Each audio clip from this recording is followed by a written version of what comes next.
Voici Y sont les voiles, la méthode pour piano en 3 volumes, paru aux éditions Buissonnière en 2022.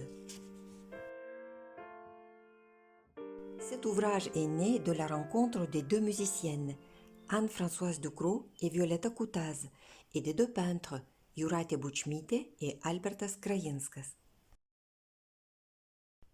Un fil conducteur guide cette méthode. Le constat que les musiques traditionnelles sont immédiatement reconnues par tous, même par les plus jeunes enfants. Cette reconnaissance naturelle est un formidable vecteur d'apprentissage qui rend facile, ludique et amusant l'exercice régulier du piano. Mais ces musiques traditionnelles sont aussi au cœur des musiques dites savantes. En s'initiant à ces courtes mélodies, on forme son oreille aux grandes œuvres musicales. Entrer dans l'univers de la musique est une aventure comparable à un voyage en mer à bord d'un voilier. C'est un voyage qui prend du temps, où chaque moment compte, où chaque port rencontré donne lieu à des découvertes. Tout comme le voyage en mer, la musique nous fait découvrir des pays, des cultures, des mélodies émouvantes qui nous racontent l'histoire de l'humanité et nous permet d'être plus que nous-mêmes.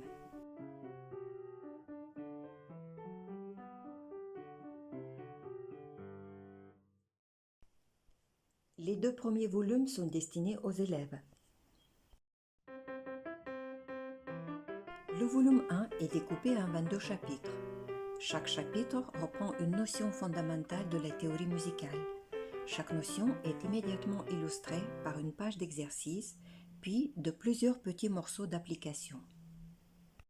Ce volume pour débutants permet à l'élève de se lancer dans l'écriture, de jouer des brefs petits morceaux de styles différents et d'entraîner sa main et son oreille dans des motifs répétitifs qui développeront sa technique pianistique. Le deuxième volume s'adresse aux élèves de fin de premier, début de deuxième cycle. Il parcourt différents styles musicaux en suivant la chronologie de l'histoire de la musique depuis l'époque ancienne jusqu'à l'époque moderne. La difficulté est progressive, mais chaque élève peut se positionner comme il le souhaite en fonction de son âge, de ses capacités, de ses envies. Chaque thème est comme une escale dans un port différent. On peut y séjourner longtemps ou bien reprendre la mer rapidement. À chacun, guidé par son professeur, de trouver le rythme qui lui convient. On ne joue bien que ce que l'on aime et que ce que l'on comprend. Le troisième volume est un cahier pour professeurs. Il est destiné aux enseignants.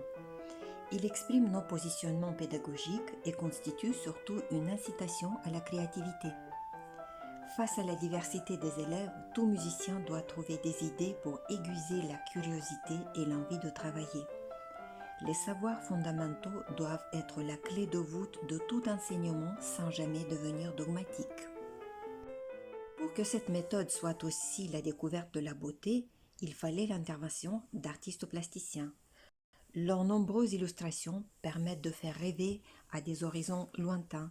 Ils nous invitent à voyager dans l'espace et dans le temps. Cette méthode est un objet d'apprentissage interactif. Pleine d'illustrations et de couleurs, elle invite l'élève à griffonner, écrire, dessiner. Ces livres sont des beaux objets.